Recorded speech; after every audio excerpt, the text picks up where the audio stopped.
साथियों, अस्सलाम वालेकुम वरहमतुल्लाहि वबरकातुहू। आज हम मौजूद है हल्के पंचायत गोगलडारा में और आज यहाँ पे एग्रीकल्चर डिपार्टमेंट की तरफ से एक किसान मेला जो है वो मुनक्कद किया गया है और इस हवाले से हल्के पंचायत गोगलडारा के तमाम जो खेती बाड़ी के साथ जुड़े हुए लोग हैं वो यहाँ पे मौजूद थे और एक अवेयरनेस का प्रोग्राम भी यहाँ पे चलाया गया है और इसके अलावा कुछ सीरीज भी किसानों में तकसीम की गई है। तो इस हवाले से अभी हमारे पास एग्रीकल्चर डिपार्टमेंट के कुछ लोग मौजूद हैं, जैसे जहांगीर साहब है हमारे साथ और अशरफ साहब हमारे साथ जुड़े हुए हैं। तो हम इनसे चंद बातें जो है इस हवाले से जानने की कोशिश करेंगे। उम्मीद है कि आप इस प्रोग्राम को आखिर तक जरूर देखोगे ताकि आप भी आपके जो बहुत सारे जो मसले हैं एग्रीकल्चर के रिलेटेड आप जानना चाहते हैं तो आपके पास भी एक अच्छी मैसेज जो है वो पहुंच सकती है और जहांगीर साहब और अशरफ साहब हमें इस हवाले से जानकारी जो है वो देंगे। तो जहांगीर साहब, आपका बहुत बहुत शुक्रिया जिस तरीके से जैसे हमारे साथ अशरफ साहब जुड़े हुए हैं। आपने इस फारफरंग एरिया में आज ये प्रोग्राम रखा और जैसे कि आप जानते हैं कि जो गोगलडारा है एक फारफलंग एरिया है और लोग यहाँ पे ज्यादातर काश्त जो है वो मक्की की करते हैं, उसके साथ जुड़े हुए हैं और हम देख रहे थे कि आपने यहाँ पे लोगों को बहुत अच्छे तरीके से आपने यहाँ पे लोगों को समझाया कि किस तरीके से आप एग्रीकल्चर की जो पैदावार है वो ज्यादा अपनी जमीनों से हासिल कर सकते हैं और आपने नौजवानों को ये मशवरा दिया कि आप एग्रीकल्चर के साथ जुड़ के इसके साथ अपना रोजगार जो है वो कमा सकते हैं और एग्रीकल्चर के पास कौन कौन सी स्कीमें हैं उन स्कीमों के बारे में आपने बताया और नौजवानों ने आपकी बात जो है बड़ी संजीदगी के साथ सुनी। तो बड़ी खुशी हुई इस तरीके के प्रोग्राम जो एग्रीकल्चर डिपार्टमेंट करता है, लोगों के बीच आके और अपनी स्कीमें जो है वो लोगों को बताता है।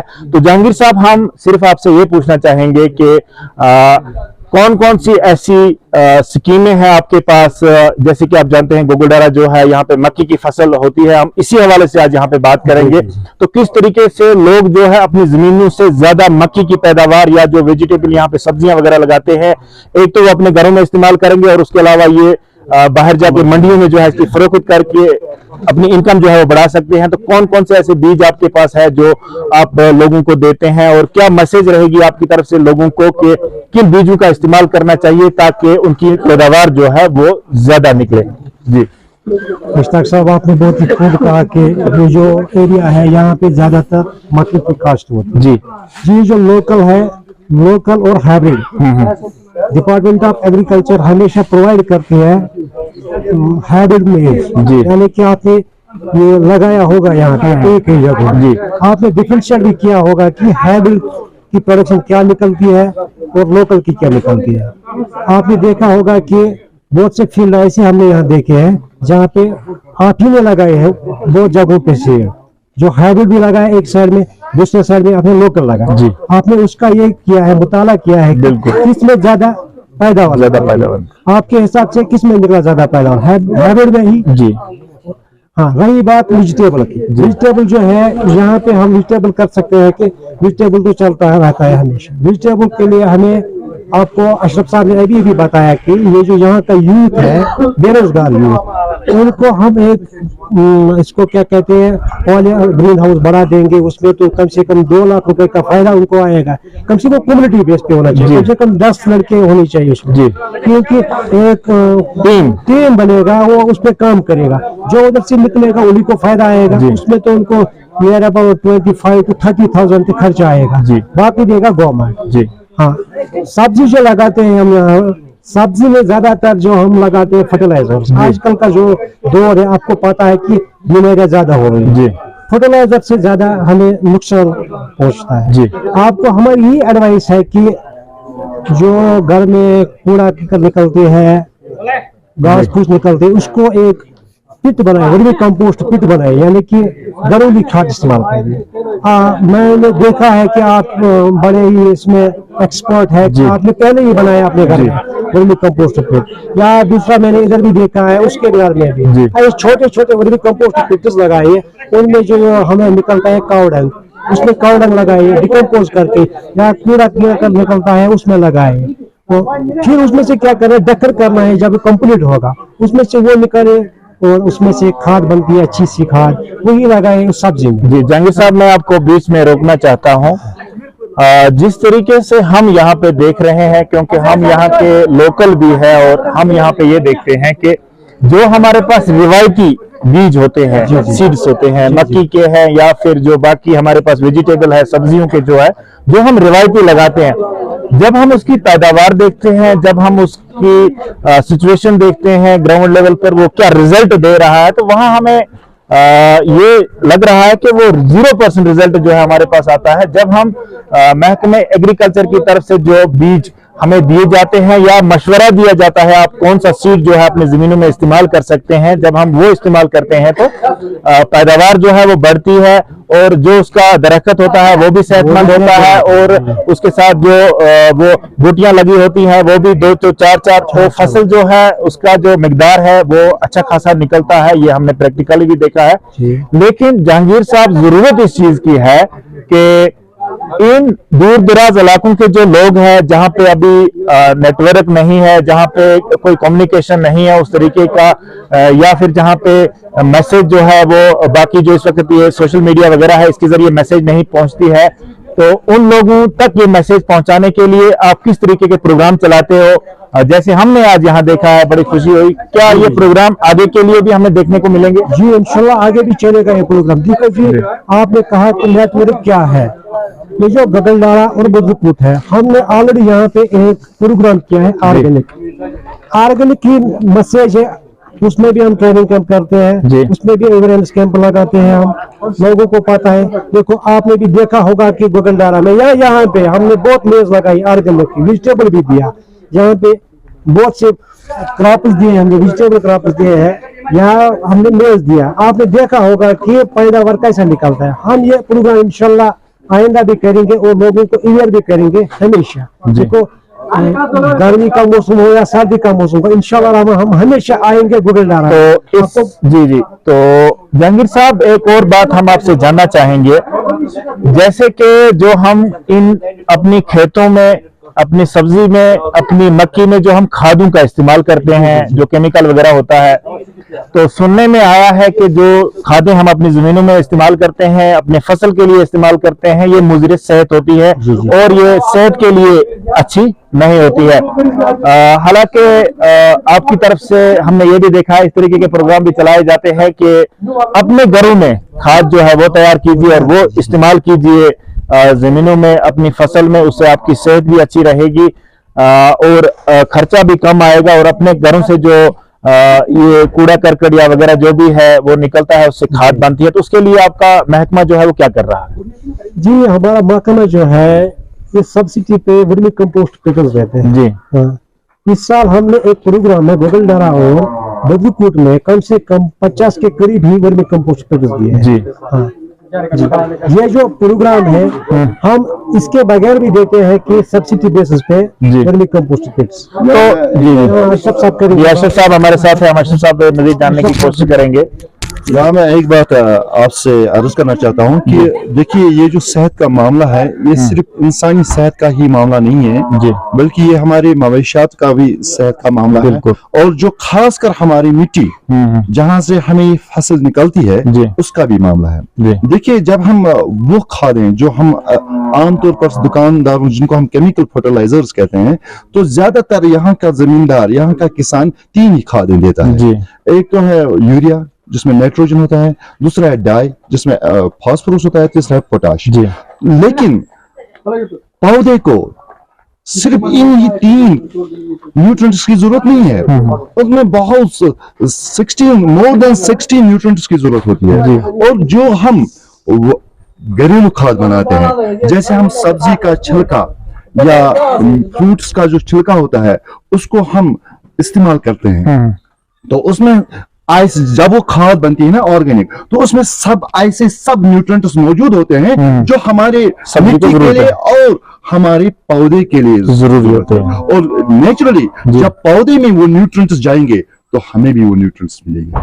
उसमें आयरन भी होगा, उसमें कैल्शियम भी होगा, उसमें फास्फोरस भी होगा, उसमें क्लोरीन, मतलब सब कुछ जो हमें जरूरत है ना वो उसमें होगा। दूसरी बात जी, इससे एक तीर से जिसको कहते हैं 2 शिकार। जैसे हमारा जो कूड़ा करकट है हम उसको क्या करते हैं, ऐसे ही फेंकते हैं जी। तो नतीजा क्या है, हमारे आसपास का माहौल जो है वो गंदा होता है। जी, माहौल को भी साफ रखने के लिए हम क्यों ना अपने ही घर के सामने एक छोटा सा गड्ढा बनाए, या जो गवर्नमेंट भी देते हैं, जैसे ब्लॉक लेवल पे वर्मी कंपोस्ट पिट्स, तो उनमें ऐसे जो ये चीजें हैं जो हमें घर से निकलता है, सब्जियों का छिलका, फ्रूट्स का छिलका, और जो हमारा यहाँ से जो गौ खाना से निकलता है वो उसको डाल के वो खाद बना सकते हैं और माहौल को भी साफ रख सकते हैं। ये तो एक बात हुई। दूसरी बात जो हमारे इस इलाके को मैं मैसेज देना चाहता हूँ, एग्रीकल्चर का काम ही है कि हम चाहते हैं कि जमीन से ज्यादा पैदावार जो निकले। उसके लिए महकमा एग्रीकल्चर क्या करता है, देखिए कई पिछले सालों से हम अपने खेत से सिर्फ एक ही फसल निकालते हैं। बिल्कुल, लेकिन महकमा एग्रीकल्चर इस जन अभियान के जरिए और जो आज यहाँ का प्रोग्राम है, हम ये मैसेज देना चाहते हैं कि भाई कम से कम डबल, और हो सके अगर आप प्रोटेक्टेड मैनर्स में करोगे तो ट्रिपल क्रॉपिंग भी हो सकती है, यानी कि इसी खेत से आप 2 से ज्यादा फसलें उगा सकते हो।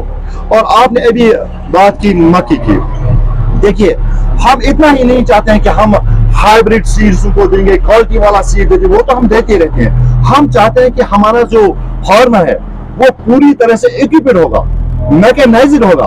उसके लिए हम नई मशीनें भी फराहम कर सकते हैं, जैसे हमने यहाँ दिया है मतलब इस साल पैडी थ्रेशर्स जी, तो अब लोगों को जल्दी से जल्द काम भी हो जाएगा और मजदूर भी कम लगेंगे। और इस इंशाल्लाह हमने गवर्नमेंट को रिकमेंड की है कि इन इलाकों में जहां से मेज ज्यादा निकलता है मेज शलर दिया जाएगा, ताकि जो मक्की है बोटियां उनको छिलने में मदद मिले। उससे मजदूरी भी कम लगती है। जो इनपुट होगा जो हम उसको देते हैं ना, मतलब जिसमें जो कॉस्ट ऑफ कल्टीवेशन होगा वो बहुत कम होगा और आउटपुट ज्यादा होगा। अशरफ साहब, आपका जानकारी देने के लिए बहुत बहुत शुक्रिया। इस मौजू पे जितनी बात की जाए मेरे ख्याल से कम है। इंशाल्लाह हम कोशिश करेंगे आगे आपके साथ इस तरीके के प्रोग्राम करने, ताकि हमारी जो सोशल मीडिया है उसकी वसादत से लोगों तक एक अच्छी मैसेज जो है वो पहुंच सके। तो इस प्रोग्राम से हमें 2 चीज जो है वो सामने निकल कर आती है। एक तो जो हमारे रिवायती सीड जो हम यहाँ इस्तेमाल करते हैं उससे लोगों को, किसानों को फायदा नहीं मिलता है। एग्रीकल्चर डिपार्टमेंट की तरफ से जो सीड मिलती है या उनके मशवरे से जो चीजें लगानी होती है वो लगानी है, तभी जाकर हम अपनी जमीनों से ज्यादा पैदावार जो है वो हासिल कर सकते हैं। दूसरी बात ये रही है कि जैसे कि हम खादों का इस्तेमाल करते हैं अपनी खेतों में, जो केमिकल है वो मुजरे सेहत भी है, और आपने ये कहा है कि लोगों को अपने घरों से खादें जो है वो तैयार करनी चाहिए, और उसके लिए एग्रीकल्चर डिपार्टमेंट या जो बाकी अदर डिपार्टमेंट जो काम कर रहे हैं तो वो भी इसके लिए बहुत कुछ कर रहे हैं। तो आखिर पे हम आपसे सिर्फ एक बात जानना चाहेंगे कि आप हमें ये बताइए कि इसके अलावा जो पीएम किसान स्कीम है, तो लोगों की तरफ से अक्सर ये कहा जाता है कि जो फार्मरों को, जो जमींदारों को पीएम किसान स्कीम के तहत जो 2-2 हजार रुपए उनका हौसले अफजाई के लिए दिया जाता है, तो उसमें सारे लोग जो है वो कवर नहीं हो रहे हैं। बहुत सारे लोग कहते हैं कि हमें पीएम किसान स्कीम का जो फायदा है अभी तक नहीं मिल रहा है।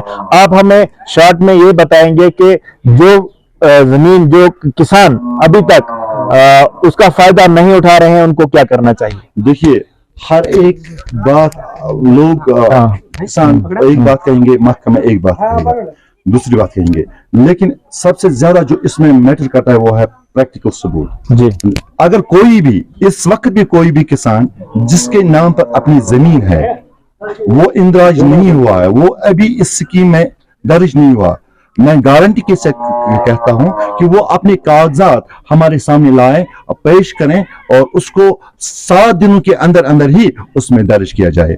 मसला यहां पर ये हुआ है कि भाई अब तो गवर्नमेंट ये कहती है कि जिसके नाम पर, उससे पहले भी था जी, लेकिन अब चूंकि देखिए अभी किसी का पेरेंट गुजर चुका था, 10 साल 20 साल हुए थे, तो वो जमीन की तो काश्त कर रहे हैं, और हमने भी मान लिया था कि शायद उनकी वो अपनी जमीन है भी बरासती तौर है, लेकिन क्या है अभी रेवेन्यू डिपार्टमेंट में उसके अपने नाम पर कागजात जमीन नहीं है। हाँ, उनकी शिकायतें हमें मौसूल हो रही हैं और हम ये कह रहे हैं कि भाई आप महकमा रेवेन्यू के पास जाएं और वहां से जमाबंदी लेके आए। जमाबंदी जो ही हमारे पास वो पेश करेंगे, हाँ, हम उनको स्कीम में फिर से।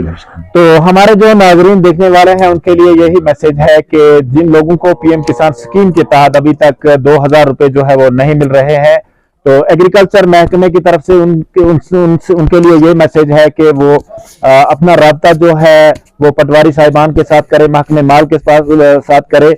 जिनकी अपने नाम पर जमीन है वो वहां से जमाबंदी इंतखाब जो है वो ला सकते हैं और महकमे एग्रीकल्चर के पास ले जा सकते हैं।